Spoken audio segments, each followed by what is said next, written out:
Hello, everyone. Welcome back to Triad Travelogues. I am Richard, coming at you today from the outskirts of Shanghai, China, to bring you the Triad Travelogues podcast. We have a very special guest today. I say that about all my guests, though. I feel like I shouldn't say that anymore. Very special, because it means everybody is like special, which means nobody is special. So I just have today's guest is just no regular. One is special. Johnny, no, you're not special. Yeah. Everyone else special. This is my regular guest. He's the least special of all guests I've had. Oh, come on now. Nominally special. This is Johnny. Yes, Johnny. From from USA, but currently live in Wenzhou, China. Wenzhou. And I also go by the name of Radio the Artist. Radio the Artist. But so who calls you Johnny? Just family and friends? Just family and close friends. So normally when people meet you, do you tell them my name is Radio? Do you say that? Actually, I don't say anything. I just let them Johnny, I guess. But then, like, when they... That's what you say. You say Johnny, I guess. What's your name? Johnny, I guess. Yeah, I guess it's Johnny. It's a mixture of both. Like, if people know, like, in the art community, they'll say Radio. But, like, if you just met me today, I'll say Johnny. But then they'll realize, but your name is Radio, so why can't you just be called Radio? And I'm like, oh, yeah, just call me Radio. Like, Simon the other day, yesterday, he was like, I think Radio is a cooler name. Like, Johnny's just a normal, average citizen, Is Radio a name, though? Like, do people give their kid that name, Radio? Actually, Radio was a nickname that I got when I was in high school. Yeah. Story was, or is, I was trying to play football in my freshman year. Yeah. And, of course, we all know freshman year of high school is when everything establishes the rest of your life. Not really, but your high school life. Yeah. And I was trying to, like, catch the ball or whatever for some reason. And this kid comes up to me and, like, laughs at me and say, "Hey, man, you play like that guy named Radio in that movie." The guy with the kite? The Radio. He was in a football team. It was Cuba Gooding Jr. And he had, like, a radio, and he used to hear, like, the football games. And then the coach let him be on the team. Was he, like, mentally retarded? What was he? Yeah. I remember that. Yeah. It was called Radio. Yeah. He had a kite. Did he not? No, he didn't have a kite. I feel like there was like a... Yeah. I feel like I remember the poster, he had a kite. Maybe I'm wrong. Yeah. That was a long time ago. Yeah. That was 90s, right? Yeah. Well, like it was like early 2000s. Early 2000s. So you're named after that guy? Yeah. Yeah. So at first it was like that. At first it was kind of like that joke. But then I took that name, and then I did I was doing art and I was doing music. And so that name kind of was synonymous with my, passion for art. And so it just stuck. And I liked it. I embraced it. That's good. I kind of turn it a negative into a positive thing. So I've been Radio for half of my life so far. That's pretty cool. I don't have a cool origin story. Yeah. I didn't even go to school.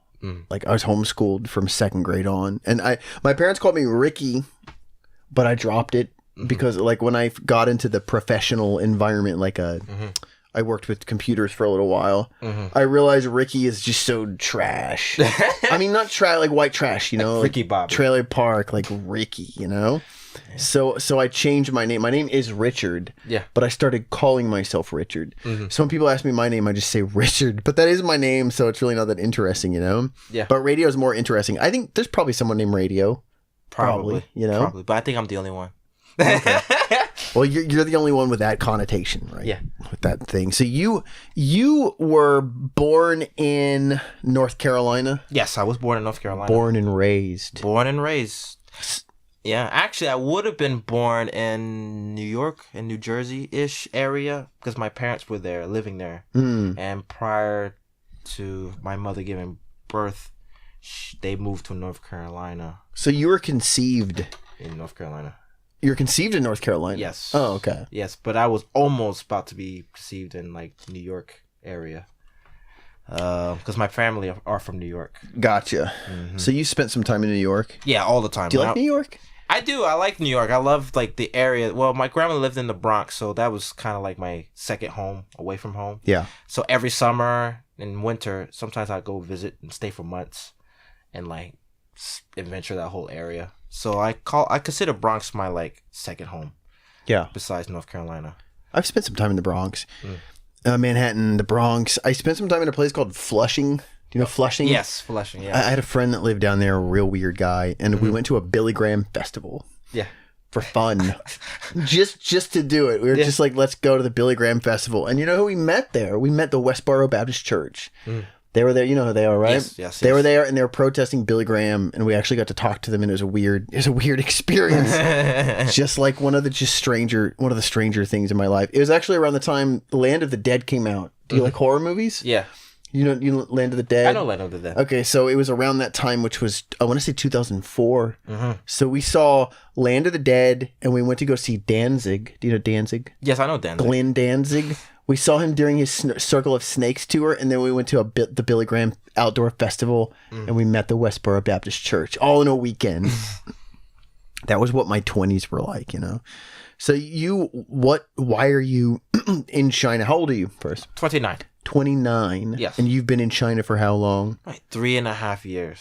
3.5 years. So yes. What is the story of you, like, you know, because China's pretty far away. They say you could just dig a hole, you know? Yeah. I mean, not anywhere in the States, but China's pretty big, so you could just dig a hole all the way to China. My dad used to, if he was angry with me, and, you know, like, go fly a kite, he'd say, go dig a hole to China.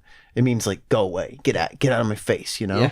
So as far, you know, you've decided to move far away from, like, you know, friends and family and stuff. Yes. So why? What's your reason? Why'd you leave? Well, the reason why I came to China, actually, China was not really my first choice. It was actually Japan. I wanted to go to Japan to teach and to work there.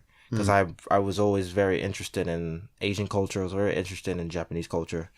And growing up watching like cartoons, being in music and all that, I was very interested in that. But I guess China was kind of like make more money. It's easier to live. Yeah. And also I wanted to just get away from the States because, I mean, I live in a small town in North Carolina, and the people I was surrounded with, they were kind of like just stagnant.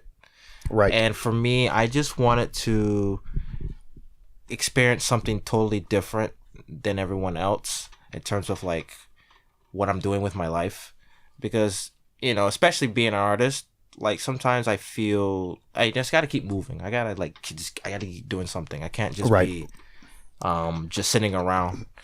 I mean, I could have easily went to another state. I could have easily went to like another place in the United States, but I really wanted a whole, I guess, unworldly experience by just going to a different country.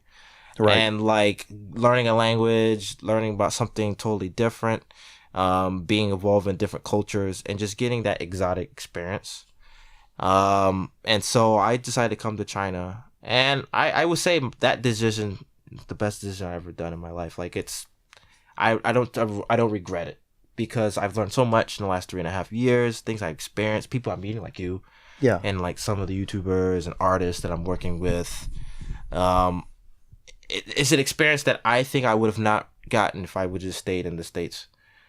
Because in the States, I guess States versus Asia, in the States, everyone's competing. Like everyone's doing the same thing. They're trying to do the same thing you're trying to do.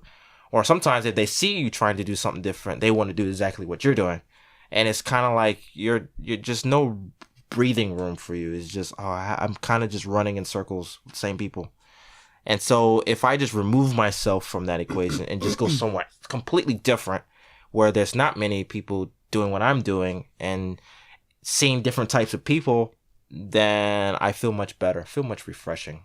Yeah. I get that. I get the whole, you know, the idea of the people that you knew staying where they are and being stagnant. I understand that. I think that has less to do with being in the States, because you spent your time between the two states, right? I mean, so you never really lived anywhere else. No. I think a big part of what you experience is being in a small town, because people do tend to sort of stay.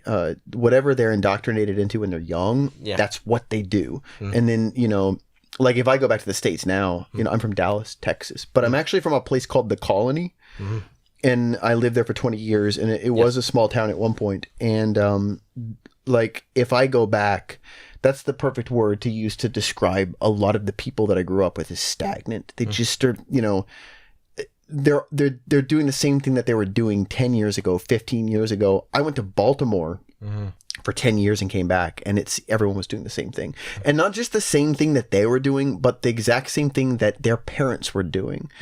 You know, not the same job and, you know, but I mean the same mentality. Yeah. Like I'm from a hyper-religious environment, and the, you know, Southern Baptist kind of, I don't know what it's like in North Carolina, but I'm from the deep South. Yeah. Very religious people.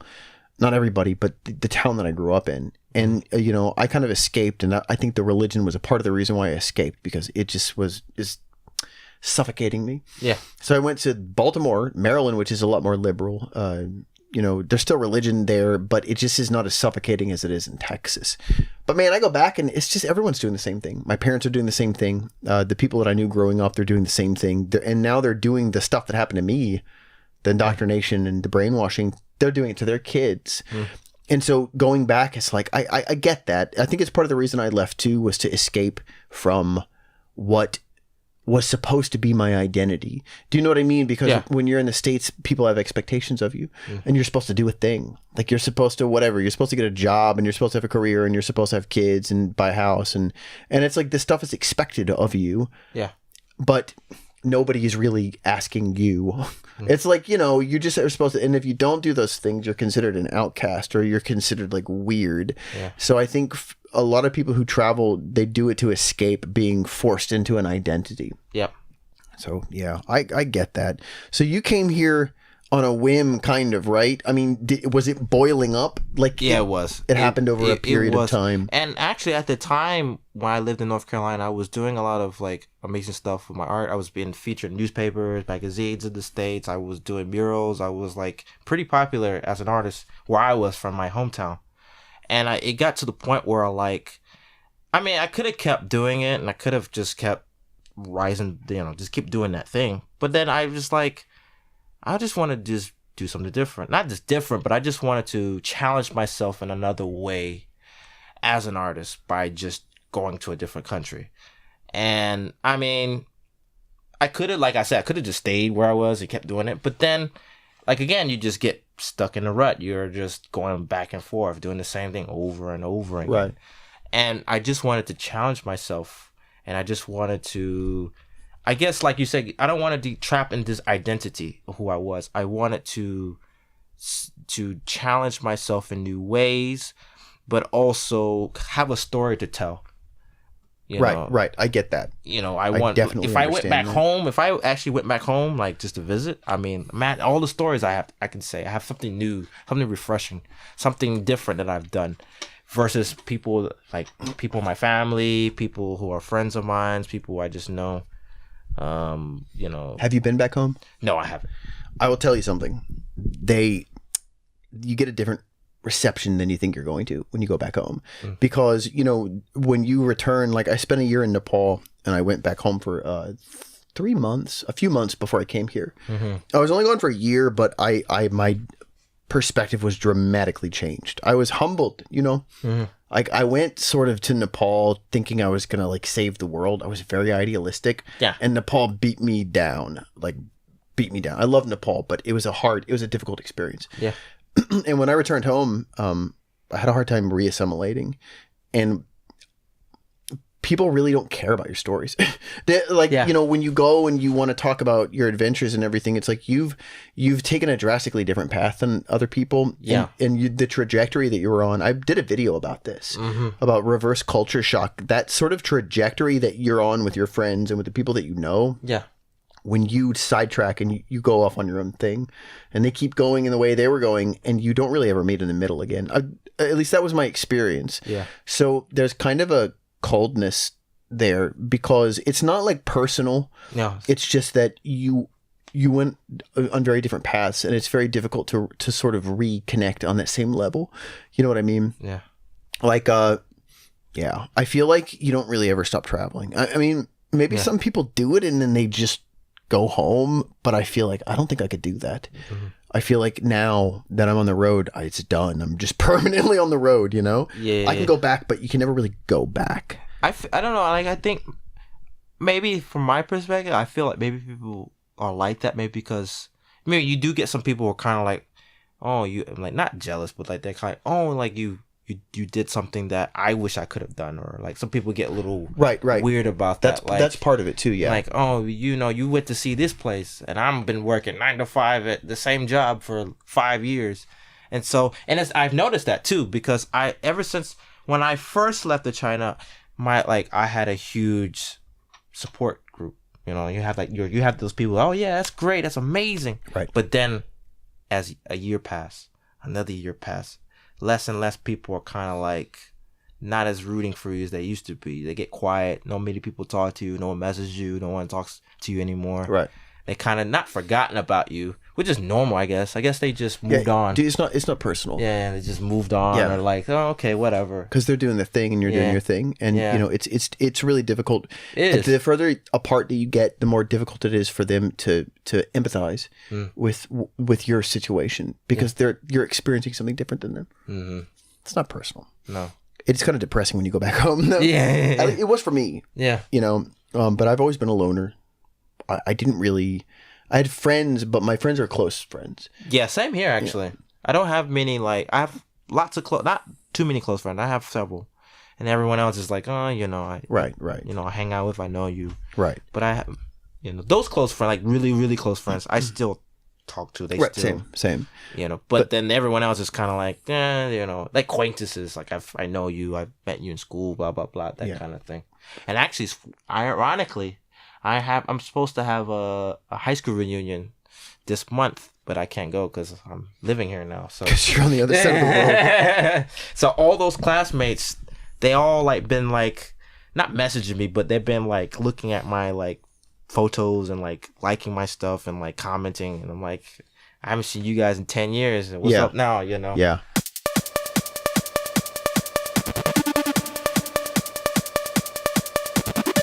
I like ESL. I like teaching for now, but that's because I only been, I don't know. I feel like maybe if I was there for like a decade, then I can tell. Dude, know? I know a dude that was here for 17 years teaching ESL. I don't know about that. For 17 years. I think for me, if I'm like, I got to be doing something more in 17 years. Right. You know what I mean? Like, I need, like, by then, you know, I need to be like, right, like an owner of a school or something, you know, or like, I don't know, making top figures or just back home. Right. Or just somewhere else. Just somewhere else. I feel like if you're here for a long time, then that reason that you gave me that you left would be like nullified. Do you know what I mean? Mm-hmm. You're like, oh, I left because it was mundane and because, like, you know, people were stagnant. But then you come and stay in China for 15 years teaching ESL, right? Yeah. And then it's like, well, you're just sort of back in that same trap. Yeah. Same thing with me. I left to avoid responsibilities, and now I have more responsibilities than I've ever had in my life, you know? Yeah. So it's like the opposite happened. Yeah. You know, I wanted to escape from this, like from being an adult. I think that was a big part of it, you know? Mm-hmm. And it was disguised as this spiritual thing. It's like, I'm going to go help people. And, you know, this is a spiritual journey. But I realized now that I'm older, it really was just me trying to squeeze a little more out of my 20s, you know? But I'm glad. You said that it was the best decision you've ever made. And I'm with you on that. I say the same thing. Traveling was the best decision that I made.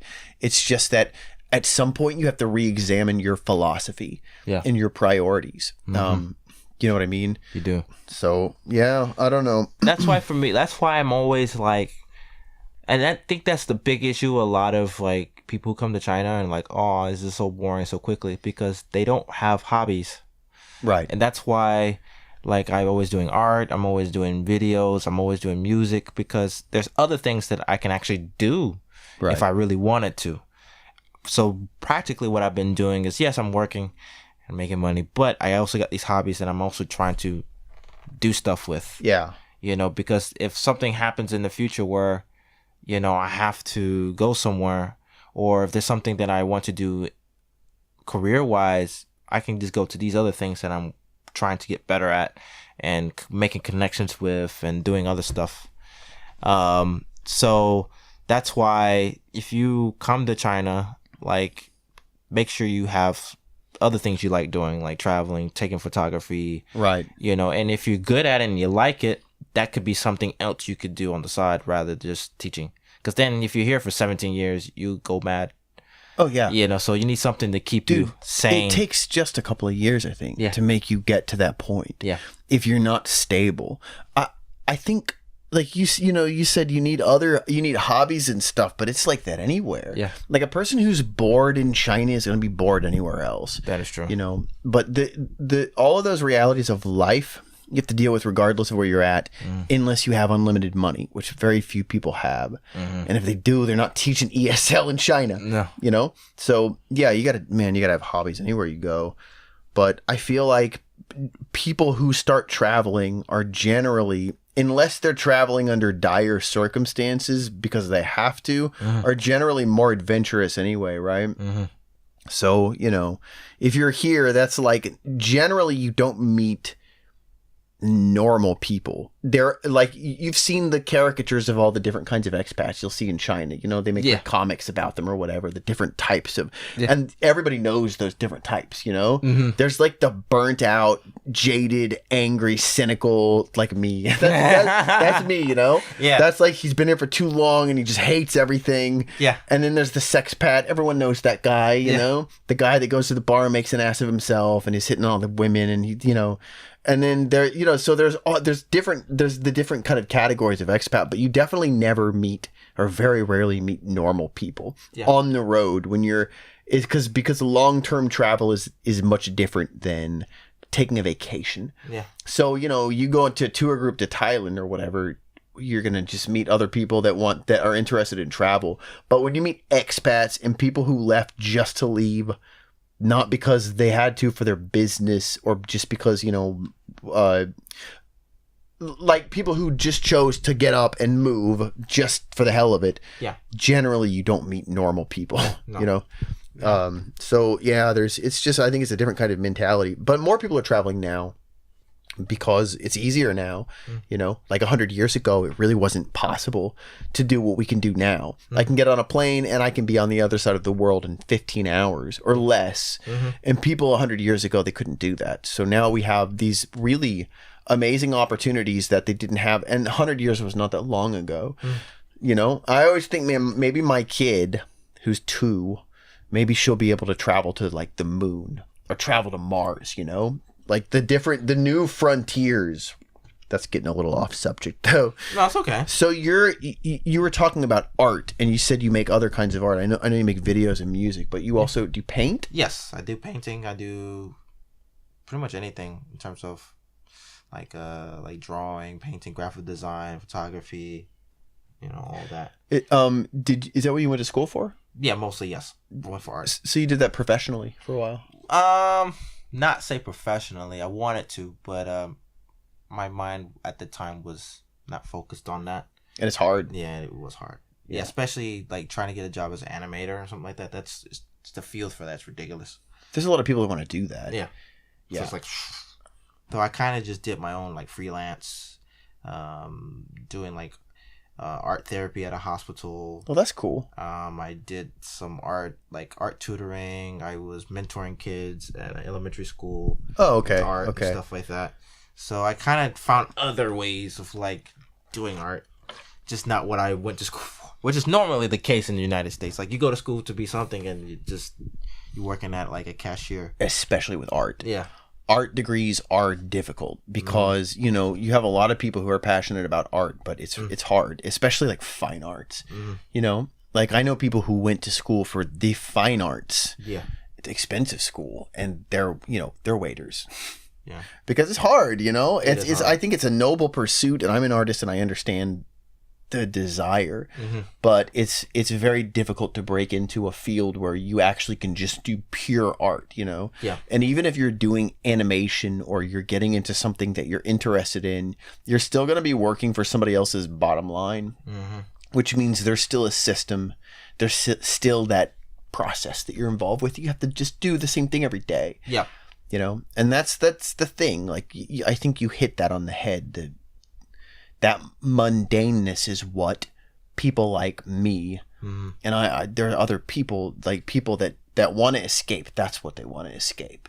It's not like treachery or the government or, you know, politics or what, or religion or whatever. It's boredom. Yeah. That's what I want to escape, you know?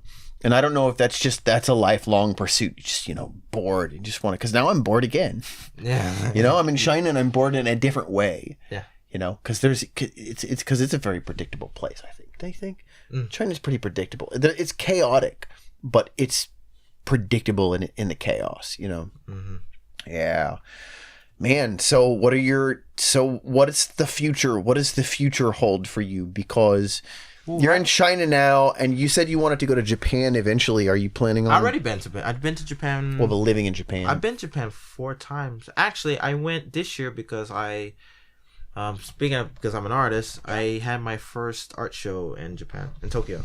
Oh, I remember you talking about that. Yeah, I finally, like a year ago, there's a lady that follows me on Twitter. Her name is Yuri Kajiyama. She's a famous AP news reporter in Japan. And she's been following me for a while. And story was that I contacted her and saying, hey, you know, I'm an artist. I want you to do something in Japan. Maybe you can interview me, blah, blah, blah. And she was like, well, I can't interview you because you're Japanese. You're not Japanese. I'll say I'm Japanese.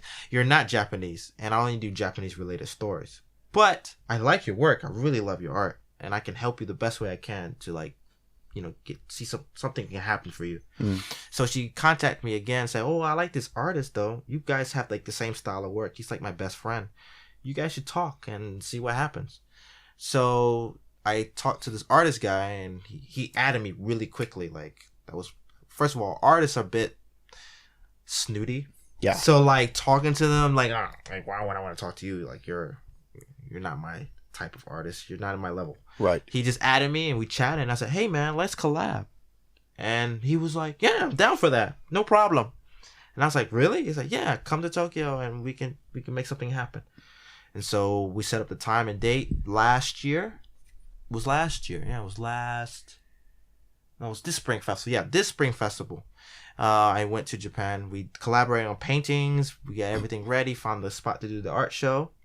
And then in May, I went to do my first showing in a gallery. And it was really a gallery. It was like a coffee shop-ish gallery. Yeah. Which it was okay. I didn't care because I wanted just to get my name out there. And it was okay. It was not bad. I sold maybe like 2 paintings, which is okay. But I was very happy that I was able to do that. And it's something I've been trying to do for a long time since high school.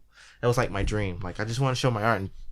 And out of that, I got lots of contact information. I got lots of people who are in the art community. I'm friends with like not a famous musician, but she's kind of like becoming well-known musician in Tokyo. And so now I'm kind of, I guess my future plan is to really establish myself as an artist in Asia, to the point where like I could get work and like do commission paintings. I can do even photography, do videos. I could do stuff in Japan and other parts. Yeah. And hopefully my main goal is to have my first solo show at Tokyo again. And even in China, maybe in Shanghai or Shenzhen, and sell, some work. Now I also do merchandising. I've got a website where I sell merchandise. Just original art? Yes, original art. There's a website that I sign up to that does like the prints. They do prints for you. They do t-shirts. They do anything you can think of. Like print on demand. Yeah, I've seen those. So I'm trying to like really establish a business really with my art. How is that? How are you like you have a lot of work on the site? What site is it? It's called society6.com. Okay, yeah, I know them. Yeah. So do you sell work? It's really hard to do, isn't it? Occasionally I do. Maybe like every once in a while I sell like a couple paintings or a couple, like, it's not a lot though in terms of like commission. You basically just upload your art and you can put it on whatever. And people can find it.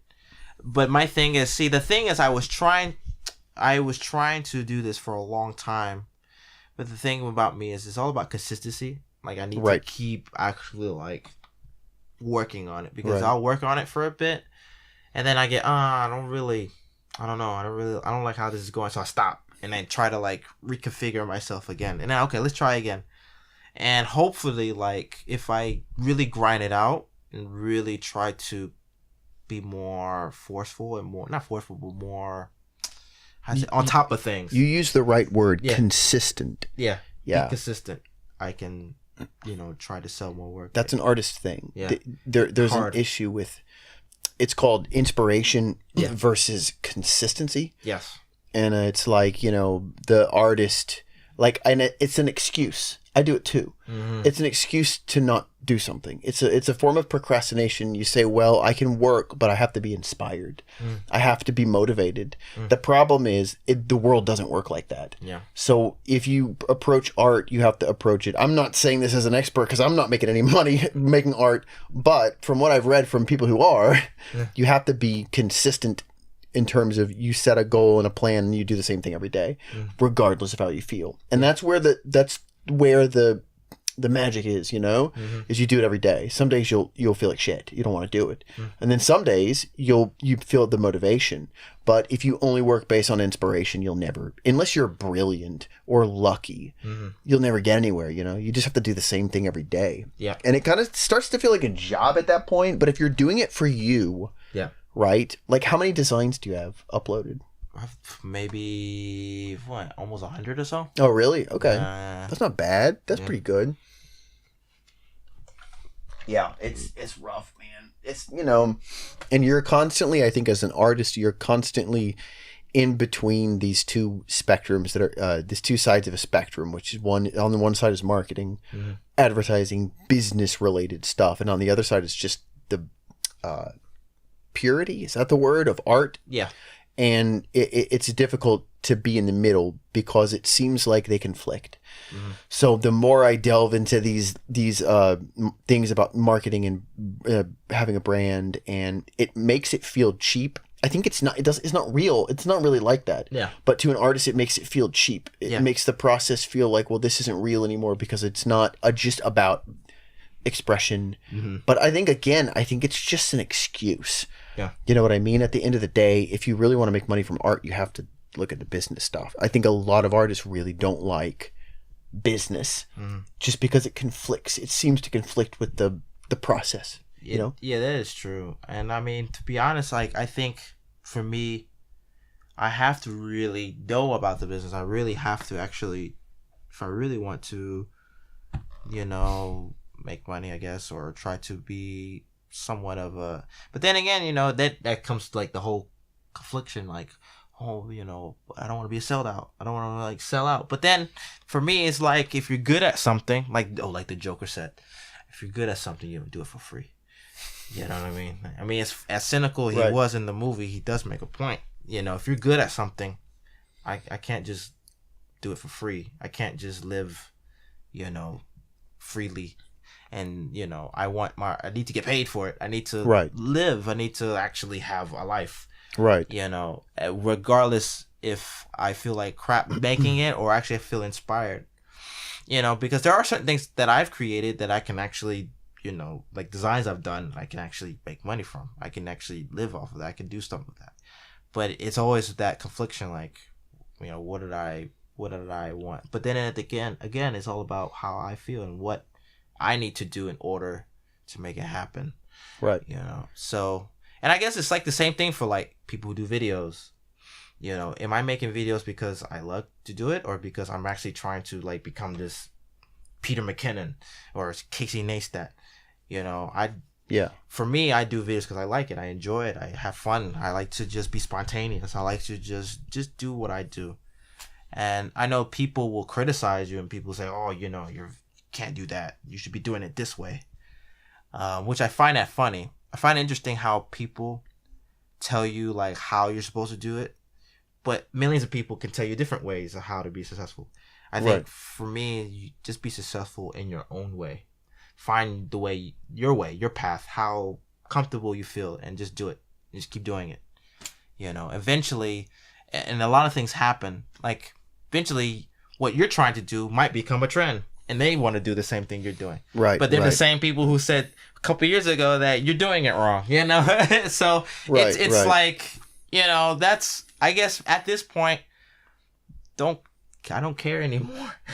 I think it's important to be genuine. That's true. And, you know, a lot of times you see these kind of, whatever, a trend becomes popular and everybody tries to copy it. Yeah. But if people are telling you should be doing it a certain way, you know, that just doesn't make sense to me. Because at the end of the day, I really feel like people that originality resonates with people. Mm-hmm. And I think that when you try something new, it can go either way. You can go one way where just people hate it or nobody cares or whatever. But you could also create something that's new, you know?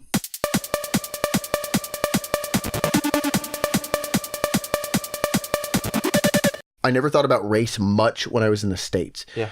I lived in Texas. And so, okay, I had different experiences because in Texas, there is some racial tension, but it's like the Mexicans, you know? Yeah. Because it's along the border. And obviously now what's going on in the States is like a lot of anti-Mexican stuff with Donald Trump, you know, everyone's like, for whatever reason, you know, so it was like you grew up in Dallas and you're a white dude or a white person. Yeah. You see it a lot. People are like, they don't like the Mexicans. Yeah. And it's not like, it's just sort of part of whatever. It's part of, I'm not justifying it, but it's part of growing up there in that part of the world. Florida too, I think it's like that. Yeah. So that's the tension there, but there's not a lot of black and white tension. But in Baltimore, there's black and white tension. Yeah. Like it's way different, you know? Yeah. So I never really thought about race outside of when I was in my 20s, outside the context of like the Mexican thing, because it's just what you're exposed to. But then I go to Baltimore and I realize there's a lot of tension here. And it's like we were talking about this earlier, it's more based on like hate. There's a lot of hate. It's a back and forth hate thing. And I had to sort of acclimate to that because I never experienced it in Dallas. Yeah. In that sense. I never lived in the city in Dallas. Yeah. But now that I'm in China, it's not tension. I wouldn't even call it racial tension, but there's a lot of focus on me. Like if you go to the city, like if you go to Shanghai, it's different. It's not as bad, but because I live in a rural area, I get a lot of attention. And it's weird because it's like this contradictory attention. On one hand, people they like me a lot just because of the color of my skin. Yeah. And on the other hand, they hate me because of the color of my skin. Hate is not the right word. There's kind of a disdain, you know? But it's a weird sort of contradiction, you know? Like they want me to teach their kids, but also they're suspicious of me, you know, especially, you're from USA, and there's this, I don't even think it's racial tension. It's just a weird sort of conflict among the races, you know? Yeah. But it's one way because I'm the only, you know, in this area, I'm like probably the only white dude. Yeah. You know, and I mean, there's other white people that live here, but for the most part, they don't see white people a lot. Because I'm on the outskirts, and so I'll have kids point at me all the time. Oh my God, you know, same. Foreigner. Same here. So I'm just curious because you're a black dude, and my perspective has always been I'm a white guy, and I get that kind of contradictory sort of feeling. But at the end of the day, I never feel like threatened. I don't feel discriminated against in the sense that I don't feel hate directed to me. Just a lot of weird. It's energy, but it doesn't make me too uncomfortable. I'm just curious, like from the perspective of a black dude, I think because they look at black people differently here than they look at white people. They do. They totally do. I'm curious what your experience has been. For me, it's like, I mean, it's just shock. I get shock. Like, it's not like just disdain. It's just like, who are you? Where are you from? And like, I always say, I'm from America. And like, black people in America? And I'm like, yeah, there's black people in America. The thing so one of my students, because I talked about my family. Okay, I'm biracial actually. Well, my father's from the Dominican Republic, my mom's from Puerto Rico. But if you don't know that, they're just black and white. My dad's black, my mother's white. So I told my students that, and then my students said, "Oh, but you're biracial. You're panda, you know." They call me Panda Bear. And so, your dad's from Africa, right? It's like, no, my dad's not African. My dad is from Dominican Republic. I mean, okay, maybe there are some African roots in there, but he's not like African. Right. Oh, but how is it that you're black and you're American? I said, you like NBA, right? Yeah, I like NBA. They do. They love the NBA. Yeah, right. And I was like, well, they're from America. Yeah, I know that. They're black in America, but you're not from the NBA. So I'm like, so you're trying to tell me that in order for me to be a Black American, I have to be in the NBA? And basically, she said yes. Like, in order for me to be considered a Black American, I have to be like Kobe Bryant. Maybe they think that they're going to Africa and grabbing people and saying like, you're gonna come play basketball in the USA. Yeah, pretty much. And I was like, so I guess I need to, like, I don't know, dribble a ball in classroom in order for me to be accepted as a Black American. And like, the thing is, like, it's not a lot of like the stereotyping and then like the negativity. It's not really from the younger generation of Chinese, right. They have more sense to that, right? Ironically, it's the older generation that are like a little like, you know, you're Black, you know, you're are you sure you're American? You know, it's that weird factor. And sometimes, like, even like on the bus, sometimes like I have situations where like people was like move, they'll like sit somewhere else, or like, oh, I don't want to sit here. And it's mostly the older people. It's not the younger. The younger people are much more outgoing. They want to talk to you. They're more curious. Yeah, they're more curious. The older, they're more like, they give you like those mean look. I always get like the mean look, or like the grill, like, where are you from? You know? And sometimes like people's moods change because I tell them I'm from America. Like, are you from Africa? No, I'm from America. Oh, you're from America? Oh, I love America. Oh my God. Obama. Oh, I love Obama. I've gotten that too. Yeah, Obama's so good. I love him. And, you know, it's just, as soon as I say my nationality, moods change. So I guess maybe, I mean, yes, color is a big deal, but also nationality is like also another like factor that plays into that as well. Yeah, I'm pretty sure if I said I'm from like Ghana or like Nigeria, they'd be like, "Oh no." They say a lot of negative stuff about it, and it's sad because I think Chinese people, like, I think they really are. I think they just need to like understand more and just try to at least be more educated and like willing to be more open-minded when it comes to people of color. Because irony is, like, a lot of the things like the kids like nowadays, like hip hop music and NBA, like, that stems from Black culture. Right. So and again, I think being in China for 3.5 years is the biggest thing I've learned a lot is China contradicts itself a lot. Oh yeah. It's a huge, China is like a huge contradiction. You know, like, okay, you don't like, you have this weird like relationship with Black people, but you like NBA and you like hip hop music, and your kids dress like rappers. Yeah. So like, what is this? What's going on here? And it's not also in China. It's also other Asian, like Korea. South Korea is like notoriously like known for being racist against people of color. But the biggest genre of music is K-pop. And look all the K-pop stars and what they dress like. Yeah. And the music they're influenced by. You know? So it's like, if there's a saying, okay, it's like people want to be Black. I mean, people not want to be Black, but people act like they want to be Black. But when it's time to be Black, no one wants to be like, oh no, like when the discrimination comes out, oh no, we're not part of that. No, like, no, we don't know these people. Like, no, these are other people. You know, we're not friends with these people. Right. Like, when it comes to our situations, like discrimination and like, especially in the States, like cultural appropriation. I know, like, in China, it's not a big deal. Like, they appropriate the shit out of our culture. They do. And people like complain about, like somebody complain. I'm not saying who, but they made a video complain. Oh, you know, I don't care about cultural appropriation and stuff like that. And yet, you kind of do. So people who don't really like care about that, they kind of are doing it, and they simply are just ignorant and don't understand like the connotation and the discrimination behind that, you know, because it feels like, you know, you don't have a culture, then you're just borrowing other people's culture in order for you to validate yourself to be something, rather than you can just take what you have already and exemplify it. Like, China has a lot of amazing culture, but no one talks about it. So they They just talk about it all the time, well, dude. they do. They do. They don't talk about it specifically, but 5,000 years of culture, man. We got a lot of culture. They got the iPad, the iPads, and the iPods, and the Nikes, and their Apple, KFC and McDonald's, and but that's all we got Western. 5,000. Yeah, exactly. That's what I'm saying. Yeah, is they live in this sort of like, and I think that's okay. Yeah, Like, it is. I don't think it's a big deal that they, like if somebody wants to take parts of because my culture is a mismatch of a lot of cultures, right? Same. Like America. Yeah. Like I technically. Yeah. Like the people that live there now are not the people that were there originally, and so America's a weird sort of like China. Like Chinese people have been here for a long time. They have. In America, we haven't been there for a long time, and there's all sorts of different kinds of people. So Yeah.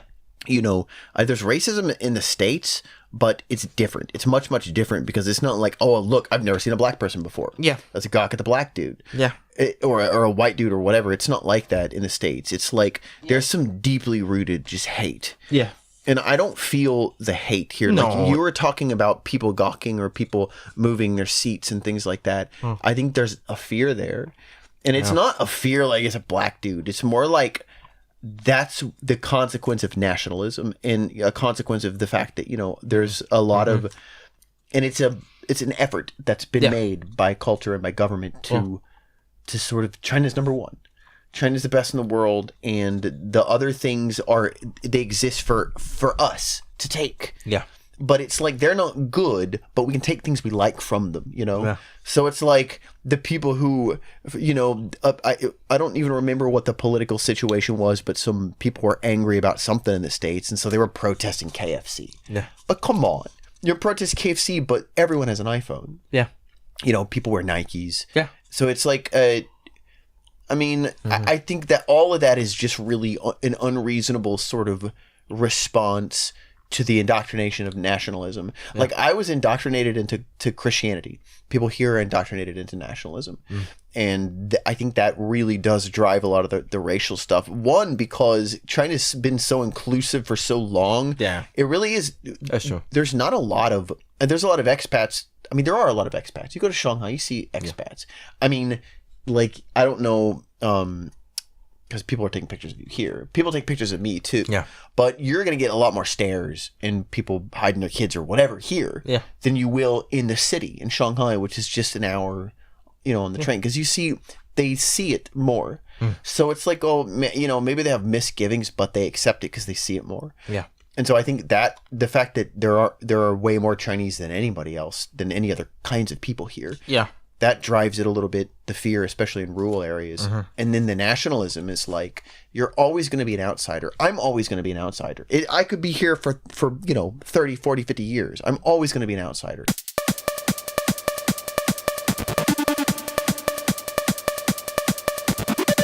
Sometimes when I walk down the street, somebody just passes me a basketball. Dude, I would. That'd be random, right? It's like, I wouldn't be surprised though.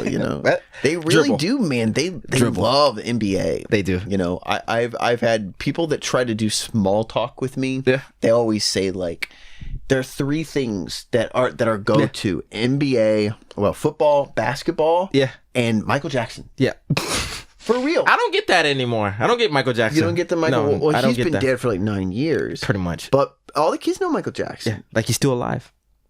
Do they know he's dead? Yeah, no, I don't think You they know do. that Michael Jackson, he came to China. he's been everywhere though. What did he do in China? I don't know He did about a his concert. China. I think he did a concert in Shanghai, or he did a. Oh, did he? I think he performed in China. He was the first performer to come to China. I think. I don't know if he was. Didn't Justin Bieber come to China? Or he was banned or something. And there's a village somewhere. I don't know where it is, but they have a picture of him.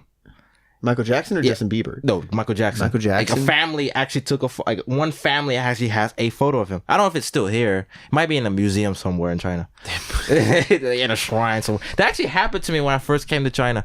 Like I went to my first Chinese wedding, and like it was like 5,000 people. It was like the most massive wedding I've ever been in my life. By the way, weddings in China are like, it's like going to like, I don't know, Coachella. It's just like I've never been to a real one. Massive. Like we had a small one, a really small one. It was massive. It was like at least 10,000 people. Yeah, dude, people go into debt, like lifelong debt for their weddings here. Yeah. And like this guy comes up, right? He was drunk, of course. And he was like, China. And he's like, hey, Obama? And I was like, oh, man, here we go again. He's like, Obama. I was like, yeah. He's like, why would Obama come to some random Chinese wedding? Like, that's because, I know, right? Like, I'm Barack Obama, and I came to this wedding. Shasha Malia couldn't come, and Michelle, she's somewhere. I came by myself. And literally, he brought his whole family, like, 5 minutes later. His, like, mom, his dad, uncle, grandpa, everybody, like, generations of family. And he's like, let's take a photo. And I was like, oh, man. I was the only one. And all the foreign teachers just looked at me like, really? Like, seriously? Just go with it. Yeah, just go with it, too.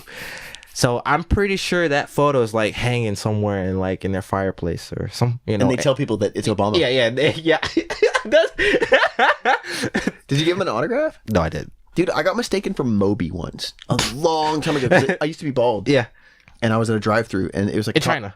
No. Okay, about to say, who knows about Moby? Nobody knows Moby in China. You'd be weird, right? This is my only experience ever with anyone recognizing me, and they didn't even really, they thought I was Moby. Yeah. And I don't even look like Moby, but I had a shaved head. Yeah. It was really, really early in the morning, like 2 or 3 o'clock at a Taco Bell drive-thru. Yeah. Dude was like out of his mind on drugs, I'm sure. The guy at the checkout guy, he's like, Moby! And I gave him an autograph. Oh. I was like, okay, I'm Moby. I may have been high too. I don't remember. Maybe he was trying to get that free meal. You're like, man, I'm down for a couple of dollars. Yeah, I'm Moby. Can I get the meal for? Yeah, it's on the house. It's on the house. Come back next week. He doesn't even know who you are. He's a random stranger. Yeah. He's like, you remember I'm Moby? No, you're not Moby. But you, really? Oh, I was high. It's okay. We were both high. You gave me free tacos. Yes, he got fired next week. You fired. He gets fired the next week. Dude, anybody that works at Taco Bell at 2 in the morning is high. For real. Pretty much. Dude, I worked at Taco Bell for 2 weeks. Yeah. Yeah. When I first moved to Baltimore, well, not Baltimore, I was in Maryland. I was in Bel Air. Yeah. And I needed some money. So I worked at Taco Bell for 2 weeks. And yeah, dude, they're on drugs. Yeah. Like real drugs all the time. Yeah. That's all. Because they work fast food. They make, I don't know how I guess they spend all their money on drugs, but that job was like taxing, man. Yeah. And I was eating Taco Bell every day and I was sick. Yeah, that's horrible. Yeah. It's not even real Mexican food. No, but the Taco Bell here is better. I ate there the other day. Yeah, it was okay. It's not great, okay, but it's better. Yeah. It's not as like... Maybe because it's like highest quality. It has to be like standard. It has to be like, we're in Shanghai. We need to be like top of the line. I guess. Yeah. Unless they put Chipotle. Chipotle's here? No. If they did, though. No, Chipotle's overrated. Chipotle's like the McDonald's of Chipotle is overrated though. It's like Chipotle is like the McDonald's of burritos, you know. They're owned by McDonald's. Actually, they are owned by McDonald's. I think so. I might be wrong. That's even weird, right? I might be wrong, but I'm pretty sure that they're owned by McDonald's. I don't know. Correct me if I'm wrong. I like Del Taco. Del Taco or Del Taco's Moe's. All right. Moe's was okay. There was a place in Baltimore called Burritos and Fuego. Yeah. The best burritos, probably the best food I've ever had in my life. Oh, they were so actually, good. The best Mexican restaurant is home. Like, of course, it's local. It was like they were actually from Mexico. Oh, really? It was in a city called High Point, North Carolina. Well, High Point has its history. It's historical. High Point used to be the furniture capital of the world. The furniture capital? Yeah, it was. A lot of every year they have like a furniture, like a world market. I think they still have it, but like. China's been taking over for the last couple of years. Oh, China. It's took away our jobs and textile jobs. Actually, no, really, textile job. All North Carolina was really big into textile, but they shut down almost all the factories and they went to China. All the textile companies are here in China. So actually, one of the furniture stores that's big in North Carolina is in China. It's like in my hometown, in the hometown I am staying in Wenzhou. Wow. Yeah. I was like, what? Ashley Furniture Store? Ashley Furniture. It's in Wenzhou. Really? Near from my headquarters, home. Or they're not headquarters. They're store manufacturing. Or it's just a store. It's a store, but you know the manufacturer's here too. Well, yeah. I think crazy. I think maybe that'll change a little bit if Trump keeps doing what he's doing. Maybe there will be some kind of a shift.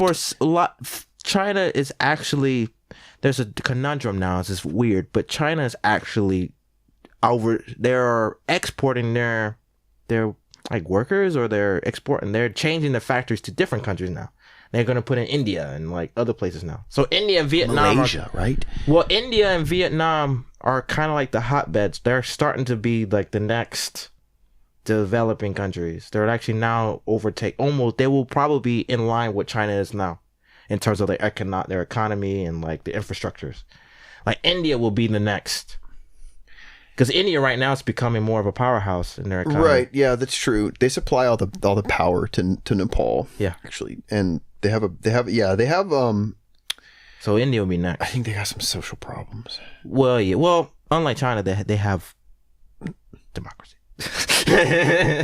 Somewhat. Yeah, but there's a weird like caste system in India. Yeah, there is. And there is. It is. And that sort of I think interferes with the way that things are dealt with on a judicial level. Yeah. And definitely they need to fix some of their I spent some time around that part of the world. Yeah. There's some issues. They got some issues. They do. They're very nice people. They are actually. They're the most friendly people I've ever met in my life. Were in Kathmandu. They're so friendly, like to the point where it makes you uncomfortable. You know what I mean? I definitely want to explore that area. I really want to explore that. It's Nepal, nice. India. Yeah, Kathmandu. Just get down there. Gorgeous. I'm doing Thailand and Laos this year. I was trying to do Europe, but Springfest was quite expensive. You need money. Yeah, you do. But Southeast Asia is cheap as shit. Yeah. You can go in Nepal, Kathmandu. You can get on a bus. I'm not sure about you. I'm not sure how they would look at you.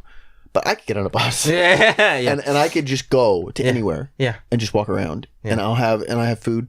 People they love foreigners. They love them. Yeah. They want you to come in, and if I got change, like Americans, not because they want money, but because they like trinkets and stuff. You know? Yeah. So if I have American coins in my pocket, like people will come and say, "Oh, have you eaten? Did you eat? Did you eat?" That's how they say, like, "How are you? Did you eat?" They say it here too. Yeah. Did you eat? Did you eat? Have you eaten yet? Yeah, but here if you say no, they're like, "Oh." Yeah, they panic. Yeah, they're like, "Oh shit." Actually, but in Nepal, they'll invite you in. Yeah. To not just eat, but like stay. Yeah.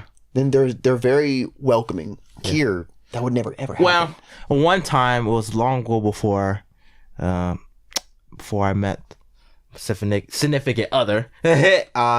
I told this lady, I was like, "Yeah, I haven't eaten yet." She's like, "Oh, let me come to your house and I'll make you something." I was like, "Oh, okay." What's going on here? But she couldn't because I was leaving at the time. Because I actually, believe it or not, I was in another city for like a couple months before I came to China, before I went to the Wenzhou. Yeah. And they needed me in Wenzhou. So this lady was like, "Yeah, I'll make you some stuff. You hungry? I can make it." But she never did. It was too late at that time. We scheduled time. Was that a WeChat contact? Yeah, it was WeChat content. It was actually everybody does that when they first come to China. I first came to China, everybody right? I first came to China, this lady invited me. It was Spring Festival, and I didn't know this, but like in Spring Festival, if a lady invites you to her house, let's say you're single, like actually if you are single male, and it's like, "Hey, come to dinner with us. My family's there." It's more than likely that she's trying to hook you up with one of her daughters or like I didn't know this because Nepal is like that in Nepal. Yeah, and I was like, "Oh, cool, it was a great dinner, everything was great, it was amazing." And then I left, and then she sends me like this WeChat message. She's like, and it was a contact info from this girl, and she's like, "Hey, I think you're a perfect match for my daughter." And I was like, "What do you mean?" It's like, "Yeah, you should add her, you talk to her, go on a date with her." And I added her, actually. I was like, "Oh, okay." And she was beautiful. She was really, really beautiful, actually.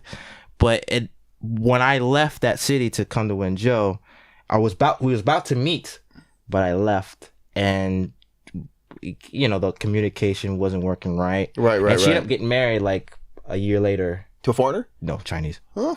Yeah. So she Didn't couldn't work out. Yeah. So I was like, imagine if I stayed in that city, I would have. I wouldn't have not married that girl. But it was so weird. I've never experienced that ever in my life. Like, you go to somebody's house and then like, "Oh yeah, you're good for my daughter." And Chinese people, they're very not say forceful, but they're forceful. "You need to like meet my daughter, right? And like go out with her." They're just very straightforward. Yeah, like hey. Yeah. And for me, I'm like, "What? I just met you like 10 minutes ago. I don't know who you guys are. I just invited you to your dinner. Like, right? We're not friends. Just acquaintances, I met a girl in Nepal in Kathmandu. She was on the same in the same village. Yeah. And I met her one day. Gorgeous girl. And I was like, because whatever, I was single, and it'd been a long time. A long period of time between my last relationship and going to Nepal. Yeah. So I was like, hey, I'll give you my phone number, okay? And I gave her my phone number. And I don't know, it was weird. She was hesitant. I'd only been there for a few months. In Nepal, it's very, very different. The culture is very, very different, right? And I had talked to her a few more times, but I was trying to get her to go out with me, to do something with me, and she never would, so whatever. Every time I saw her, I just would like try and talk to her, So finally one day, it was during one of their festivals, I told her, I don't remember what the context was, but we were at a park and I was at a park and she was there, and I was like, I'll walk you home. She's like, no, you can't do that. And I was like, I'll walk you home. Well, why? It's like 3 blocks down the road. I'll walk you home. So finally she's like, okay. I walked her home. The next day, everyone in the village is talking about us, like getting married. And like asking me questions. When are you going to marry? What was her name? I forgot her name. They're asking me people thought that we were going to get married. And the whole rest of the time that I was there, it actually interfered with my relationships with a lot of people in that village. Yeah. It was like a taboo thing. Like when she said that she can't walk with me, she actually meant like we really shouldn't walk together because it'll create all this conflict, and it did, and it interfered with the whole rest of the time I was in that village. Wow. Because the dudes were pissed off because I guess they liked her. They were mad that I was going to marry her or whatever, and then it was just a weird sort of conflict that existed, and all we did was walk. we weren't holding hands or anything. Yeah. We just walked. Yeah. All the way from, one area, it was probably a 5-minute walk, 7-minute walk. So yeah, dude, it's different. The culture is very, very different. I have other stories about that girl, but I went on a date with her, but it was with her dad. Let's just say that. I went on a date with her.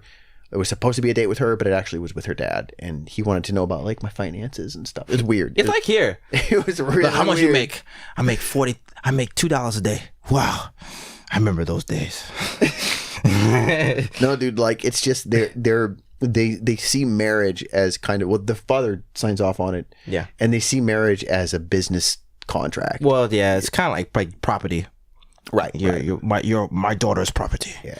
Yes. You own a 5-year lease. Speaking of, I gotta go find wife and daughter. It's like 6 o'clock. Wait, no, that's wrong. 4 o'clock. Sorry. Yes. The military time still throws me off. I see 16. I'm like, oh my god. Well, so what you in it? Yeah. We should probably be done. Maybe. Well, I think there'll be a part 2. Yeah, we can do this forever, man. I think we should do a part 2. I just come back next time. Yeah. Next time you're here. Yeah. Hit me up. Depending on if I'm still here. Once the immigration paperwork goes through, I'm out so fast. I'm out of here. Then I have to come find you in the States. But we'll be in the States together at some point. I'm sure you'll be in one place and I'll be in the other, and we'll meet up. I want to do like a road trip at some point. Sure. But it was good. Thank you for coming on. Yes, Johnny, aka Radio. I'm sorry. Radio Johnny. It doesn't matter. It's Johnny, aka Radio the Artist. Radio the Artist.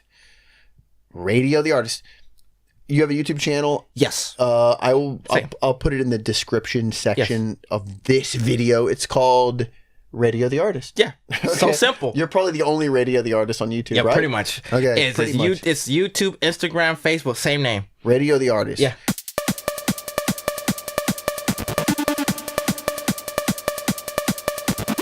I'm Richard, Johnny, Radio, whatever. I'm Ricky. Call me Ricky. I don't know. That's right. Whatever. And I'll see you guys on the next one. Yeah, we'll see you part two. Maybe, if there's one. If there is one. There will be one, I think. Thank you for watching Triad Travelogues. We'll see you next time. Bum, boom, bam, bam, bing, bing. Boom, boom.